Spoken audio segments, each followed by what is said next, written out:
এখন আমাদের বিভিন্ন বিষয়ে বিভিন্ন থিওরি থাকতেই পারে। আমরা রাজনৈতিকভাবে কার সাথে যাব, কাকে গ্রহণ করব, কাকে গ্রহণ করব না, কার সাথে সম্পর্ক করব, কার সাথে সম্পর্ক করব না, এগুলো আমাদের ব্যাপার। এগুলা নিয়ে হয়তো মানুষ দেখবে, কিন্তু মানুষ তার দৈনন্দিন সমস্যার সমাধান, সবচেয়ে বড় একটা যেটা সমস্যা এই মুহূর্তে আছে, জিনিসের দাম বাড়ছে। নিত্য প্রয়োজনীয় জিনিস, চাল ডাল তেল নুন, এইসব জিনিসের দাম বাড়ছে। এইসব জিনিসের দাম বাড়ার ক্ষেত্রে আপনি কি পদক্ষেপ গ্রহণ করবেন? হয় জনগণের ইনকাম বাড়ানোর ব্যবস্থা করবেন, আর না হলে চেষ্টা করবেন যে কি কি চেষ্টা করবেন, কি কি পদক্ষেপ নেবেন জিনিসপত্রের দাম যাতে সহনশীল পর্যায়ে থাকে। মানুষ এইগুলো জানতে চায় এবং এইগুলো দেখতে চায়। প্রিয় সহকর্মীবৃন্দ,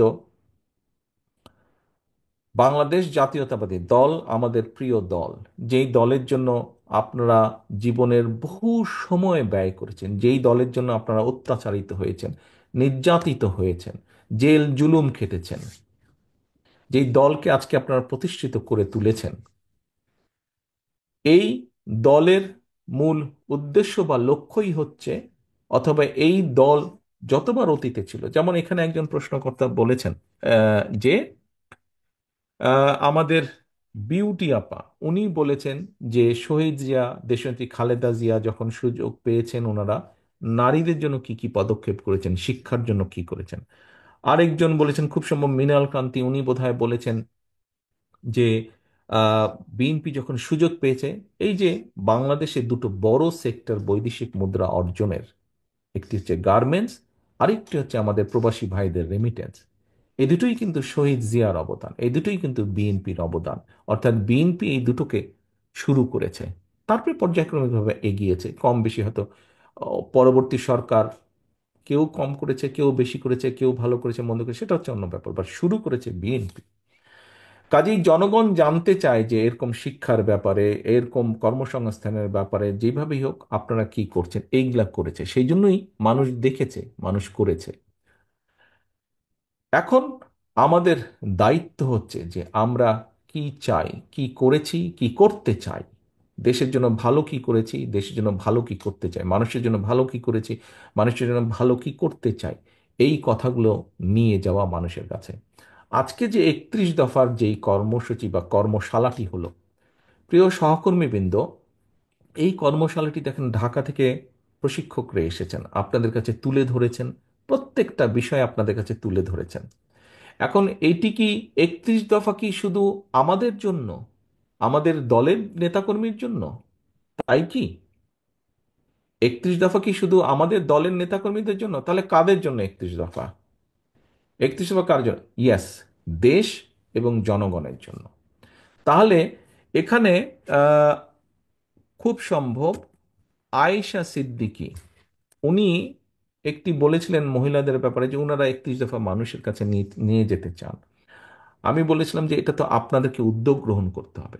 দেখুন, কেন্দ্র থেকে আমরা 31 দফার বিষয় আমাদের জেলা উপজেলা পর্যায়ের নেতৃবৃন্দ আপনাদেরকে আমরা তুলে ধরেছি, বিএনপি সহ অন্য অঙ্গ সহযোগী সংগঠনের নেতৃবৃন্দের সামনে তুলে ধরেছি। এখন কিন্তু এটিকে নিয়ে যেতে হবে আপনাদেরকে। আয়েশা সিদ্দিকী বলেছিলেন যে আমরা কি করবো, আমি বলছি যে আপনাদেরকে উদ্যোগ গ্রহণ করতে হবে। নেতৃবৃন্দ, এই যে আমাদের দলটি, বাংলাদেশ জাতীয়তাবাদী দল, এই দলটি কিন্তু শুধু একা শহীদ জিয়া নন, শুধু একা খালেদা জিয়া নন, শুধু আমি একা নই, শুধু মির্জা ফখরুল ইসলাম আলমগীর নন, বা স্থায়ী কমিটির সদস্যরা শুধু নন।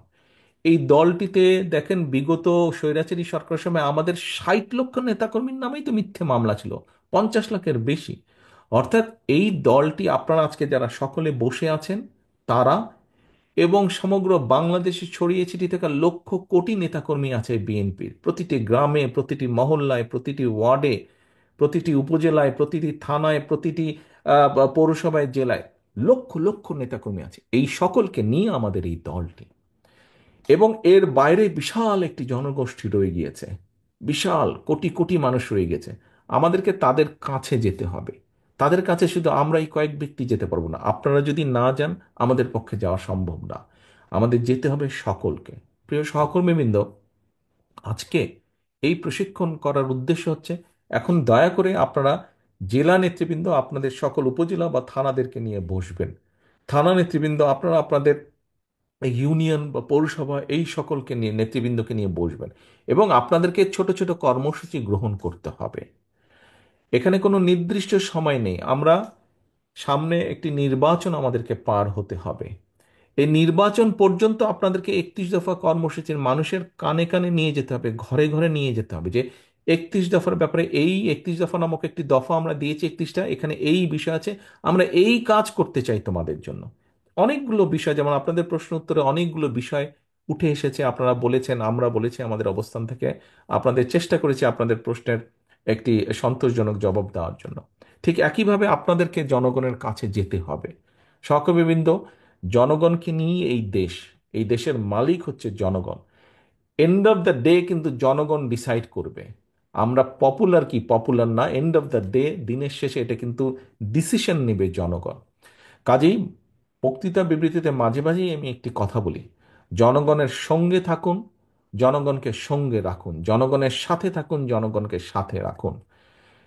প্রিয় নেতাকর্মীবৃন্দ, আমরা রাজনৈতিক দল, এখানে উপস্থিত প্রত্যেকটি মানুষ আপনার রাজনৈতিক কর্মী। আপনি একজন রাজনৈতিক কর্মী বা একজন রাজনৈতিক নেতা হিসেবে আপনার পিছনে যদি পাবলিকই না থাকে, তো আপনি কিসের রাজনৈতিক নেতা, কিসের রাজনৈতিক কর্মী? আপনার পিছনে যদি পাবলিকই না থাকে, ও আর নাম সর্বস্ব নেতা আপনি হবে, তো লাভ আছে কোনো ওরকম হয়ে? ওরকম হয়তো কোনো লাভ নেই। আমাদের একজন রাজনৈতিক কর্মী হিসাবে আমাদের সবচেয়ে বড় সার্থকতা কি? যখন এই যে আপনি ঘর থেকে যখন বের হন, আপনি ঘর থেকে বের হয়ে ধরেন আপনার নাম হচ্ছে গিয়ে হিরণ কুমার। এই হিরণ কুমার কি আপনি একা শুধু? হিরণ কুমার কি আরো শত শত হাজার হাজার হিরণ কুমার নাই? কিন্তু খেয়াল করে দেখেন তো, হিরণ কুমার হিসেবে আপনি যখন বের হন, মানুষের সম্মান বা সালাম আপনি যেটা পান ঘর থেকে দিনে বের হওয়ার পরে, আপনার মতো অন্য হিরণ কুমার যারা আছে তারা কি পাচ্ছে সেটা? তাদেরকে হয়তো কেউ চেনেই না। কিন্তু আপনি কেন পাচ্ছেন? আপনি এই জন্য পাচ্ছেন যে আপনি এই দলের একজন নেতা, সেই জন্য কিন্তু আপনি সম্মান পাচ্ছেন, মানুষের 10টা মানুষের সালাম পাচ্ছেন। এখন ভাই, এখন ভাই কথাটা হচ্ছে যে 10টা মানুষ কেন সালাম দিচ্ছে? 10টা মানুষ সালাম দিচ্ছে যে আপনি বিপদে আপদে হোক বা তার ভবিষ্যৎ নিয়ে আপনি কাজ করেন, চিন্তা করেন। কিন্তু আপনি যদি এমন কিছু করেন যেটা তাকে আঘাত করবে, দুঃখ দিবে, আপনার পেছন থেকে সরে যাবে, আপনার পিছনে, এখন আপনি সালাম পান, আপনি বের হলে মিছিল করলে সে এসে মিছিলে হয়তো অংশগ্রহণ করে, হয় মধ্যে থেকে বা পিছনে থেকে একজন সমর্থক হিসাবে। কিন্তু আপনি যদি এমন কোনো কাজ করেন যেটাতে সে আঘাতপ্রাপ্ত হবে, সে কি আপনার পেছনে থাকবে? সে কি পাবলিকটা আপনার পিছনে থাকবে? সে যদি না থাকে তো আপনি কিসের নেতা? আপনি কিসের নেতা? এবং এখন কিন্তু মানুষ অনেক সচেতন। এবং সহকর্মীবৃন্দ, আপনাদেরকে আমি একটি কথা বলি, এটা ব্যক্তিগতভাবে নিবেন না। কথাটি হচ্ছে, দেখুন, আহ, মানুষ আমাদের উপর আস্থা রাখতে চাইছে, আমাদের উপরে অর্থাৎ বাংলাদেশ জাতীয়তাবাদের উপরে। মানুষ অর্থাৎ দলমত নির্বিশেষে সাধারণ মানুষ যারা ভোটার এই দেশের, তারা বিএনপির উপরে আস্থা রাখতে চাইছে। এই আস্থা যদি নষ্ট করার জন্য কেউ কোনো কাজ করে, এমন কোনো কাজ করে যেটাতে আস্থা নষ্ট হবে, তাহলে ভাই তাকে তো আমাদের পক্ষে, আমার পক্ষে টানা সম্ভব না, টানবো না আমি তাকে, তাকে শেল্টার আমি দেব না। এখানে দলকে স্বার্থপর হতেই হবে। কোনো ব্যক্তির কারণে, কোনো নেতার কারণে, কোনো কর্মীর কারণে যদি মানুষের আস্থা নষ্ট হয়, তাকে আমরা ওন করতে পারবো না। বিকজ আমরা বহু ঝড় ঝঞ্ঝার ভিতর দিয়ে আজ এখানে এসে দাঁড়িয়েছি, বহু অত্যাচার নির্যাতনের ভেতর দিয়ে এখানে এসে দাঁড়িয়েছি আজকে আমরা। কাজেই আমাদের পক্ষে আর সম্ভব না যে কেউ নিজের বিষয়, নিজের স্বার্থ নিয়ে এমন কিছু করবে যেটা দলের স্বার্থকে আঘাত করবে, ক্ষতিগ্রস্ত করবে। তাকে আমাদের পক্ষে টানা সম্ভব না। হ্যাঁ, অনেকে ইদানিং কিছু কিছু লোক বলার চেষ্টা করে যে দেখুন, আপনারা নয় কি করছেন, আমাদের মধ্যে কেউ কেউ করেছে, কোনো কোনো সদস্য ভুল করেছে, বিভ্রান্ত হয়েছে, কিছু কিছু আপত্তিকর কাজ করেছে, আমরা আমাদের দলের সাথে তার সম্পর্কটা ছিন্ন করেছি। এতে কি হবে কেউ কেউ বলে, এতে কি হবে সেটা হচ্ছে পরের ব্যাপার। কিন্তু আমি আমার অবস্থান পরিষ্কার করেছি। হ্যাঁ, হয়তো সবগুলা ব্যাপার আমরা এরকম আরো কেউ কেউ করছে, আমরা হয়তো সবগুলা ব্যাপার অ্যাড্রেস করতে পারছি না। যতটুকু আমরা জানছি আমরা সাথে সাথে ব্যবস্থা গ্রহণ করছি, যখন যেটা জানবো ব্যবস্থা গ্রহণ করছি, আমাদের অবস্থান পরিষ্কার করছি। এখন ওই যে বললাম, কেউ যদি বলে হ্যাঁ আপনি বের করে দিলেন কি হবে, বের করে দিয়ে অন্তত একটি বিষয় আমি বলতে চাই। সেই বিষয়টি হচ্ছে, সমাজে যে খারাপ মানুষ নাই তা তো না, ভালো মন্দ সবকিছু মিলিয়ে মানুষ, কিন্তু যে খারাপ তার সাথে আমরা সম্পর্ক রাখতে চাই না। যে অন্যায় করে, যে কিছু করে, তার সাথে আমরা সম্পর্ক রাখতে চাই না। অন্তত এই ব্যাপারে আমরা মুখে বলবো একটা, কাজে করবো আর একটা, তা নয়। যা আমরা মুখে বলছি, আমরা চেষ্টা করব আমাদের কাজের মধ্যেও তার রিফ্লেকশন বা প্রতিফলন থাকবে। সেজন্যই আমরা ব্যবস্থা গ্রহণ করছি।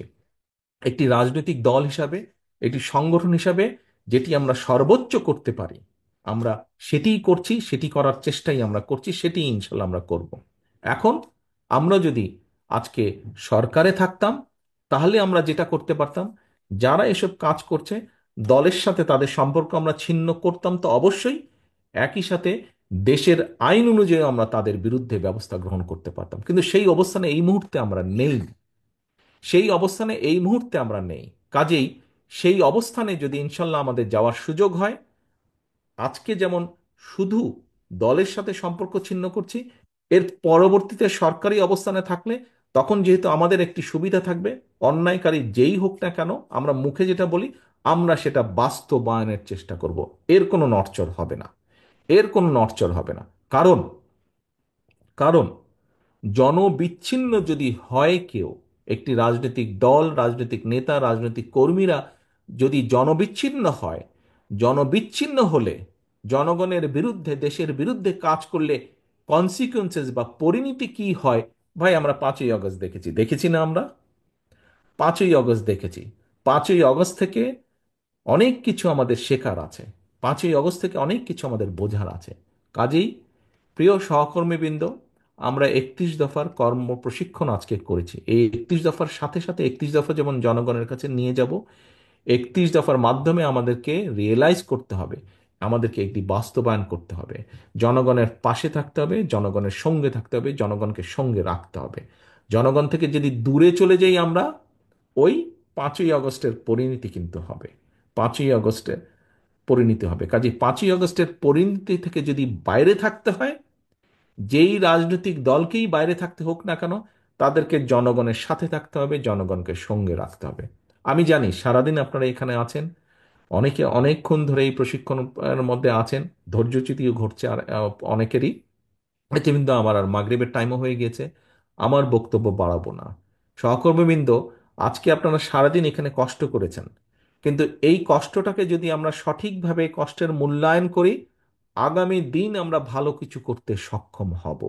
আগামী দিন ভালো কিছু করতে সক্ষম হব, যার সুফল দেশ, দেশের জনগণ পাবে। রাজনৈতিকভাবে আপনি এবং আপনার দল, প্রিয় দল বাংলাদেশ জাতীয়তাবাদী দলও পাবে সেই সুফল। কাজে আসুন, সেই সুফলটা যাতে দেশ যেমন পাবে, দেশের মানুষ যেমন পাবে, একইভাবে রাজনৈতিকভাবে সেই সুফলটা যাতে আপনি এবং আপনার দল পেতে পারে, আমরা সেই শপথ নিয়ে আজকের এই অনুষ্ঠান আমরা শেষ করব।